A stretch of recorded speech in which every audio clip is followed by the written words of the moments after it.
Bessie, el día de hoy, como todos los martes, tenemos nuestro bloque psicológico gracias a la Clínica Psicológica Psiquiátrica excelentemente del doctor Wilder Barzol. El día de hoy se encuentra con nosotros la psicóloga Kelinda Velasco para hablarnos un tema bastante importante, como es la ansiedad en los niños y adolescentes. Así que vamos a darle la bienvenida y vamos a desarrollar este tema. Si usted tendría alguna pregunta también, recuerde que las líneas están abiertas para que usted pueda hacer la consulta que desee al 249000 y la especialista también va a estar dándole las distintas respuestas, o si no, a través de las redes sociales también puede escribir. Muy bien, vamos a darle la bienvenida. Psicóloga, ¿cómo está? Buenos días, bienvenida. Buenos días, Dominic. Buenos días a todos en sus casitas. Una vez más acompañándolos, espero que la información que vayamos a brindar sea de mucha ayuda para ustedes. Muchas gracias, psicóloga. El día de hoy vamos a tocar el tema de la ansiedad, ¿verdad? Exacto. Nosotros tendríamos que empezar pues diciéndole también a todos los papis, a todas las mamis que nos están viendo qué es la ansiedad. ¿Cómo pueden también ellos identificar la ansiedad?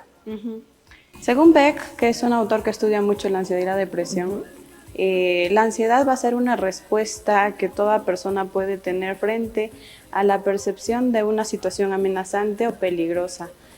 Creo que es de forma puntual cómo podríamos comprender qué es lo que significa ansiedad. Es decir, ¿y cómo pueden identificar los papis que su hijo, ya sea pequeño o adolescente, tiene esa ansiedad? ¿Tiene algunos síntomas o alguna manera física que se puede expresar? Sí, en realidad hay muchos síntomas que los niños nos presentan cuando están atravesando por una situación de ansiedad, por un episodio de ansiedad. Antes de dar tal vez estos síntomas, es bueno que los papás sepan que el miedo es el inicio tal vez de una ansiedad. Sin embargo, también reconocer que el miedo no es malo. Si yo te preguntara y te dijera, hay una pastillita que puedes darle a tu hijo para que no tenga miedo, ¿tú accederías a dársela? Imagino que no, porque también es parte de, ¿no? El miedo también es parte de muchos procesos, hay muchos momentos en los que uno tiene que perder el miedo para superar algún obstáculo. Exactamente. Sin embargo, hay papás que invalidan, ¿no?, el miedo que pueda tener un hijo y le dicen, no tengas miedo, está bien. ¿Por qué te asustas? Vamos, inténtalo. Está bien reconocer el miedo de nuestros hijos, está bien que pasen por una situación de miedo, porque como bien dices, es parte del aprendizaje, es parte de lo que van a ir conociendo ellos. Entonces, como el adulto frente a una situación nueva, pues obviamente voy a tener miedo, es normal. Entonces, los síntomas que me preguntas, pues en los niños es la falta de poder conciliar el sueño, problemas estomacales, dolores de cabeza, los niños o adolescentes se encuentran muy irritados. Entonces son síntomas que tal vez van a estar muy presentes en un niño con ansiedad y los que vayamos a ver en primera instancia. Sin embargo, hay algunos otros que también se van a complementar ya en el proceso de esto. Es verdad, porque por lo general siempre cuando quizás los pequeños están ansiosos, podríamos decir incluso por algún examen, ¿no? Yo no sé si hoy en día creo que quizás ya no se da mucho por el tema de la pandemia, pues, y que los chicos están haciendo las clases en casita, pero muchas veces cuando uno tenía un examen, pues justamente decía, ¿no? Me duele la panza. Y le decía a su mamá, no quiero ir porque me está doliendo el estómago. Y yo creería que quizás pueda ser por esta ansiedad, pero entonces esto es un síntoma, no es necesariamente que quizás nuestro hijo, nuestra hija nos estaba mintiendo. No es que mienten, realmente lo están sintiendo, ¿no? Y bueno, a un miedo intenso que ya se vuelve angustia, que obviamente es la ansiedad, se vienen a sentir todo lo que estamos mencionando, ¿no? Dolor de cabeza, dolor de estómago.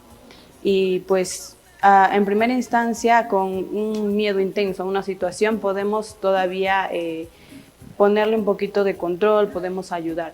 Pero el tema de la ansiedad es cuando ya los niños sienten este miedo intenso siempre, en muchas situaciones, y sobre todo en situaciones que no están tal vez sucediendo en el momento, sino son más subjetivas. Entonces es parte de la ansiedad ya, pero el miedo al principio, como me dices, en un examen, es propio y hay que ayudar a atravesar ese proceso a nuestros hijos. ¿Y cuál es la manera indicada, digamos, que quizás los papás podrían manejar ese tema de la ansiedad en casa? Primero tendríamos que saber cómo podríamos estar criando a hijos con posibles síntomas de ansiedad en adelante o tratando de que en adelante puedan ser adultos ansiosos, ¿no? Entonces, es bueno saber que la ansiedad va a tener muchos factores, no hay un factor único. Pero importante saber si es que hay papá o mamá con ansiedad, es probable que pueda también nuestro hijo tener ansiedad. Si es que hay cuidadores o familiares muy cercanos a nuestros hijos con ansiedad, también, ¿no? Por modelado puede adoptar estas conductas. Y lo tercero es el estilo de crianza, que creo que es muy importante y algo en lo que voy a poner un poquito de énfasis hoy. Dentro del estilo de crianza hay muchas cosas que como papás hacemos. Voy a tocar puntos que quizás a la actualidad nos está haciendo muy renombrado. Lo primero que es la perfección. Todos los papás queremos que nuestros hijos sean pues los mejores, ¿no? En todo. Claro. Es bueno empezar a reconocerlo y a aceptar que nuestros hijos no van a ser perfectos ni buenos en todo. Cada hijo va a tener su capacidad y su área en el cual va a poder desenvolverse de la mejor forma, ¿no? Tal vez en el área académica no, pero tal vez tenga una habilidad artística muy diferente a los demás, que debemos de valorarla. Entonces, pretendiendo que mi hijo sea lo que yo quiero que sea, no ayudamos porque le estamos generando una vida de perfección y no hay perfección en la vida. En la vida vamos por el camino intentando ser buenos, pero no siendo perfectos, porque no se puede. Cuando vamos haciendo esto, le pedimos a nuestros hijos las mejores notas, las mejores calificaciones, los mejores resultados y todo. Al hacer esto, los frustramos tanto y les damos a la idea de que los resultados que no son, digamos, los 20 o los primeros puestos no sirven. Entonces, van teniendo como idea que los errores no son buenos, que siempre tiene que ser perfecto. Y en la vida uno tiene que saber que los errores son parte del aprendizaje de la vida. Entonces, si uno se permite equivocarse, si uno se permite tener errores, entonces también se va a permitir ser mejor persona, se va a permitir reconocerse como realmente tiene que ser. Y quizás en esta exigencia extrema podrían también llegar a verse afectado la autoestima de los hijos. Definitivamente sí, ¿no? Llega a vivir el niño o el adolescente un rechazo tal que quizá en su vida adulta sea un adulto que va buscando la aceptación. Entonces ya al buscar aceptación va a ser un adulto que va haciendo todo lo que los demás quieren para ser aceptado o va minimizando el logro de los demás para resaltar y también ser el aceptado. Entonces, obviamente la autoestima tiene mucho que calar dentro de este estilo de crianza. El otro punto es cómo están viviendo como familia, ¿no? Se ve mucho en nuestro país, sobre todo la violencia, y es bueno que podamos nosotros tomar conciencia acerca de nuestros actos y ver si es que hay algún tipo de violencia, ya sea psicológica, física, porque los niños pareciera como que no entienden porque son pequeñitos, pero sí lo ven. No sé si en alguno de los casos que ustedes puedan recordar, han visto a niños que cuando sus papás están gritando o ya se escabullen en algún lugar, no se tapan con la mantita o se hacen a los dormidos o se ponen a jugar. Entonces, no es que están distraídos o es que no les importa, es que quieren evitar escuchar o evitar ver todo lo que está pasando. ¿Por qué? Porque ya lo perciben, ya lo sienten. Entonces, obviamente no van a saber por qué discuten, pero ya están viendo la situación. Se llega, con el tema de la ansiedad, se llega a tener una idea de mamá o papá con miedo, ¿no? Entonces, viene mamá, ya tengo miedo, viene papá, ya tengo miedo. Un recuerdo bien claro que tengo de muchas consultas quizá, es que viene mi papá y yo ya pienso que va a golpear a mi mamá, ¿no? O ya mi papá toca la puerta y ya pienso que está borracho. Entonces esto ya les genera ansiedad, ya se empiezan a morder las uñitas, ya les duele el estómago, ya les duele la cabeza. Entonces es parte también de este estilo de crianza, crear un niño ansioso y en adelante pues un adulto también, ¿no? Con ansiedad. El otro punto que no está de menos mencionar es que invalidamos sus emociones, como dije al principio, ¿no? Vivimos diciéndolo, pero ¿cómo? Si yo era valiente, pero ¿cómo? Si para mí eso no significaba nada, sobre todo a los adolescentes, ¿no? que en esta etapa tienen sus emociones muy a flor de piel, tal vez muy cambiantes de momento a otro, que ni ellos lo pueden comprender, y los papás dicen, ¿no? ¿Pero por qué piensas así? ¿Pero por qué reaccionas así? Ponte fuerte, ponte bien. Si yo a tu edad era fuerte, si yo a tu edad ya trabajaba, si yo a tu edad... Entonces comparamos mucho a nuestros hijos tal vez con algún logro que pudimos tener nosotros, pero en ese afán de comparar tampoco reconocemos cómo nos hemos sentido nosotros. Entonces fíjate que quizás en ese momento no has sido atendido como querías ser atendido, y por eso es que ahora eres tan controlador, tan rígido, que no aceptas la emoción de tus hijos.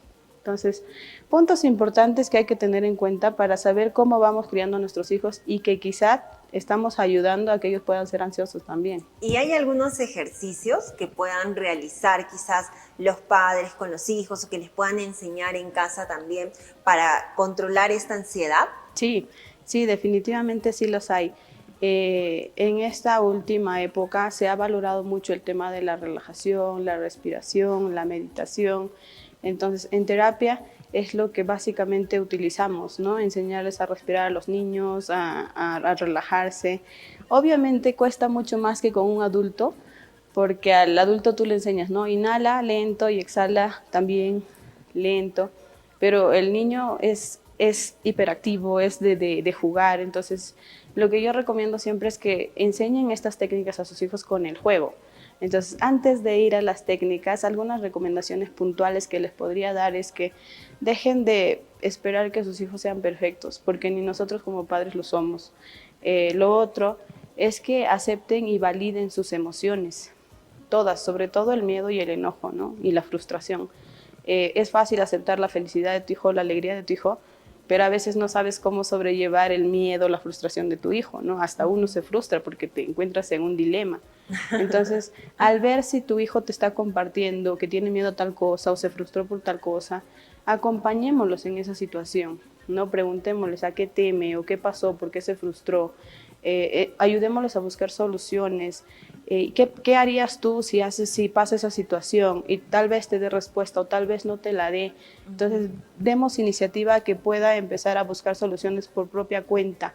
Es bueno que empecemos a educar niños autónomos. Entonces, si él dice, puedo hacer tal cosa, y tú como adulto sabes que esa tal vez no va a ser la mejor decisión, acompañémoslos a ver ese resultado. Si se equivoca, entonces aún mejor, tendremos la oportunidad de acompañarlos en tolerar aquella frustración que va a vivir, ¿no? Entonces, hay que validar muy bien. Y lo tercero es, pues, reconocer sus emociones o enseñar todo respecto a las emociones en base al juego. Y bueno, ya centrándonos en la respiración, podemos enseñarles primero, lo que yo hago con los niños es, bueno, de 5 en adelante, que imaginen una rosa, ¿no? Imagina que estás en un jardín de rosas, cierra tus ojitos e inhala como si olieras el perfume de la rosa. Entonces inhalamos profundo y exhala como si vayas a espantar a la abejita. Entonces botamos por la boca, ¿no? Pero para niños más pequeños, el imagínate no funciona, no van a poder hacerlo, o tal vez sí, ¿no? Pero para tener mayor certeza de que sí van a lograr hacer la técnica, podemos enseñarle con el juego de los deditos, que es inhala mientras llegas a la punta del dedito, exhala mientras bajas, y así con todos los deditos. Inhala, exhala. Entonces puedes trabajar con los 10 dedos. La idea es que estas técnicas funcionan y dan mucho resultado justamente en la situación que puede estar pasando de mayor crisis, tal vez, ¿no? Claro. Me duele mucho el estómago, me duele mucho la cabeza, o es un llanto desesperado. Entonces allí respiramos, nos controlamos, nos tranquilizamos, pero sin invalidar. No, cálmate, ya cállate, ya. No. Hay que darle el tiempo. Si esto dura, no sé, 10 minutos de estar respirando, el padre o el adulto tiene que ser el más paciente que el niño. Claro.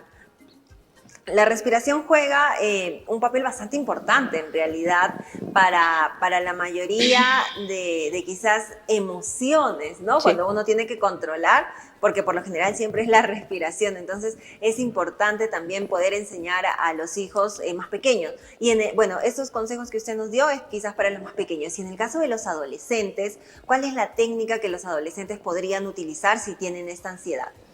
Bueno, los adolescentes ya pueden comprendernos con mayor facilidad, ¿no? Inhala, exhala, entonces tendríamos que tener como base esto, después enseñarles algunas técnicas de respiración, las técnicas de relajación, que bueno, trata, sobre todo la de Jacobson, que trata de tensionar algunas partes de nuestro cuerpo y a la hora de exhalar soltamos, entonces conseguimos que el niño pueda canalizar de una forma distinta, tal vez el enojo o la frustración, porque sucede que en esta etapa ellos suelen reprimir mucho, ¿no? Callan mucho, reprimen mucho, justamente por el hecho de que no comprenden lo que están viviendo, lo que están pasando. Entonces, podemos enseñarles esta técnica y también hay otra técnica que es la técnica del cojín o incluso con papeles, ¿no? Como te sientas enojado, como te sientas frustrado, presiona tanto, fíjate cómo queda el papel, queda arrugado, pues obviamente, entonces podemos hacer como una reflexión. Cuando tú guardas estas emociones, puedes quedar así de lastimado. Entonces la idea es que lo expreses, que lo manifiestes, no que lo guardes, pero podemos canalizarlo de estas formas sin hacernos daños uno mismo ni tampoco a los que pueden estar en casa viviendo con nosotros. Bueno. Antes de ir a la pausa nos estaba dando algunas recomendaciones, tanto para los niños y para los adolescentes, pero también surgió la pregunta de, en el caso de los adolescentes, quizás cuando hay un poco de rebeldía, o ellos pueden tener el conocimiento de cuáles son los ejercicios para realizar. Pero ¿qué pasa si por la misma rebeldía que muchas veces pueden tener los adolescentes, no quieren realizar este tipo de ejercicios y como que se pueden ensimismar? Sí, es verdad, ¿no? Y gran punto el que tocaste, Dominic, porque no es fácil lidiar con un adolescente porque por su propia etapa de vida pues están como que siempre a la defensiva o en contra de uno, ¿no? Entonces es bueno que como adultos, como padres, cuidadores, etcétera, podamos empezar a hacer esto desde nuestra cuenta. Entonces, no vamos a negar que todos los adultos también tenemos todas las emociones que puedan vivir ellos y no siempre reaccionamos de la misma forma, ¿no? O sea, no siempre respiramos, no siempre relajamos, no siempre hacemos eso. Entonces, las respuestas más comunes pues es grito, estamos irritados, estamos haciendo conductas no tan adaptativas como esperamos que sean de los adolescentes. Entonces hay que ser coherentes y empezar a educar pues desde nuestra vida, ¿no? Con nuestro ejemplo de vida. Si yo digo respira cuando estás enojado, entonces también tengo que hacer lo propio y enseñarle que sí funciona. Entonces el adolescente que va sintiendo que su frustración, su enojo es incómodo y no le agrada vivir así, va a ver que nos funciona a nosotros como adultos y más que sea una orden o una imposición de haz la relajación, haz la respiración, pues sea como un ejemplo de vida, ¿no? Que mi papá también lo hace, entonces voy también yo imitando las cosas buenas que mi papá o mi mamá tiene. No es malo decir o recomendar, pero tampoco se les puede obligar. Entonces ellos, sobre todo en esta etapa de vida, ya tienen la autonomía de poder decidir si lo hacen o no lo hacen. Entonces es bueno que nosotros podamos recomendar, pero también aceptar lo que vayan a estar decidiendo, mientras lo que tenga como resultado solo involucre prácticamente a él, ¿no? O en gran medida a él. Pero si ya esta rebeldía, como me dices, involucra a toda la familia y está haciendo tal vez todo un problema, entonces tenemos que tomarlo de distinto punto, ¿no? Que ya no solo sería la ansiedad, sino también habría que trabajar algo con la familia que seguramente está desencadenando estas conductas del adolescente, porque recordemos, los niños y los adolescentes no es que actúen porque ya, ¿no? Gran parte de la conducta de los adolescentes y los niños es fiel reflejo de lo que los padres estamos dando. Entonces, claro, hay mucho que analizar en ese sentido. Eso sí. Entonces, psicóloga, bueno, hasta acá terminamos con el tema. Si ustedes también sienten que necesitan una ayuda más profunda, una ayuda profesional, recuerden que también pueden encontrarlos en la web como clínica, como Centro Psicológico Psiquiátrico Excelentemente, también en las redes sociales como Centro Psicológico Psiquiátrico Excelentemente y en la dirección Girón Rebagliati 166. También pueden sacar las citas para que les puedan atender y para que puedan absolver las dudas que ustedes puedan tener. Psicóloga, por favor, la invitación para que todas las personas también puedan acercarse con los especialistas. Sí, bueno, gracias por el tiempo que nos han brindado aquí. Espero que haya servido un poquito de ayuda y espero que también ustedes puedan hacer un pequeño análisis y tal vez un poquito de reconocimiento de las conductas que pueden estar presentando sus hijos. Yo sé que han salido muchas dudas, ¿no? De si no tengo mi pareja, si le genera ansiedad, mi hijito se muerde las uñas, se arranca los cabellos. Entonces, hay muchas cosas que nosotros podemos observar en nuestros niños y en nuestros adolescentes. Entonces, tal vez el tiempo ha sido muy corto, tal vez no hemos resolvido sus dudas, pero allí tienen los medios que se pueden comunicar con nosotros, ¿no? Los números telefónicos, nuestras páginas web, las redes sociales, incluso acercarse de forma presencial al centro para que puedan pedir una consulta y resolver sus dudas. Claro que sí. Muchas gracias, psicóloga, por haber estado el día de hoy. Esperamos reencontrarnos nuevamente. Gracias, Dominic.